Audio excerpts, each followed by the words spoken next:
আপাতত এখনই নিষেধাজ্ঞা পাচ্ছে না বাংলাদেশ ক্রিকেট দল। ফারুক আহমেদের বিসিবির সভাপতিত্ব অধ্যায় শেষ হলেও আইসিসি কর্তৃক কোনো মার প্যাচে পড়বে না বাংলাদেশের ক্রিকেট বোর্ড।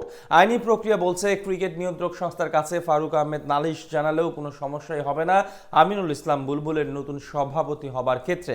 ঝুঁকিহীনভাবে সহজে বুলবুলের সভাপতি হওয়া এবং ফারুক আহমেদকে বাধা দেওয়ার প্রক্রিয়া নিয়ে বিস্তারিত জানবো রিপোর্টে। বাংলাদেশের ক্রিকেট বোর্ড শত মারপ্যাচের এক গভীর সমুদ্র যেন এটি। গেল ৪-৫ মাসে জানিয়ে কম জল ঘোলা হয়নি নানান কারণে। অবশেষে এলো বড় খবর। বৃহস্পতিবার রাতে সভাপতির পদ থেকে বহিষ্কার হন সাবেক অধিনায়ক ফারুক আহমেদ। আর সেই খবর বের হওয়ার পর থেকেই রটেছে নানান রকমের সংবাদ ও গুঞ্জন।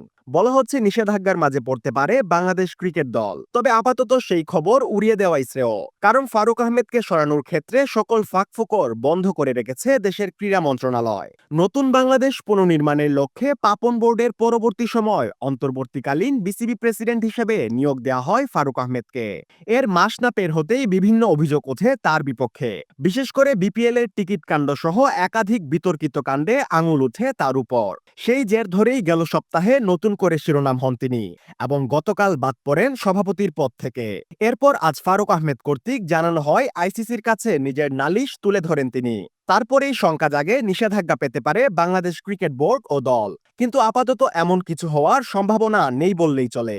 প্রথমত, ফারুক আহমেদকে সভাপতি করার ক্ষেত্রে বিশেষ প্রক্রিয়া অবলম্বন করে ক্রীড়া মন্ত্রণালয়। মূলত তাকে দায়িত্ব দেওয়ার আগে ক্রীড়া পরিষদের কাউন্সিল বানানো হয়। একটি দেশের বোর্ড সভাপতি হতে হলে তাকে সর্বপ্রথম কাউন্সিলর অথবা সংগঠক হতে হয়।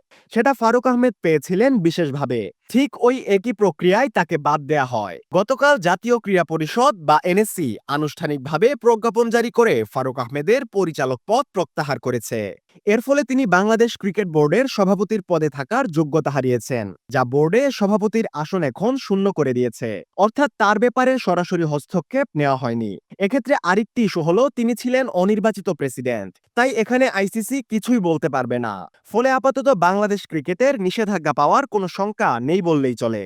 এ অবস্থায় যদি জাতীয় ক্রীড়া পরিষদ আমিনুল ইসলাম বুলবুলকে নতুন পরিচালক হিসেবে মনোনয়ন দেয় এবং বর্তমান পরিচালকেরা ভোটের মাধ্যমে তাকে সভাপতি নির্বাচিত করেন, তাহলে দেশের প্রথম টেস্ট সেঞ্চুরিয়ান বুলবুলের সামনে বিসিবি সভাপতি হওয়ার আর কোনো বাধাই থাকবে না। এদিকে ফারুক আহমেদ বলেন, আমি অন্যায়ের শিকার, আমাকে জোরপূর্বক পদচ্যুত করা হয়েছে। আমি এরই মধ্যে আইসিসির কাছে জানিয়েছি বিষয়টি। আমার বিশ্বাস ও আমি নিশ্চিত আইসিসি খুব শীঘ্রই তাদের অ্যাকশন শুরু করবে।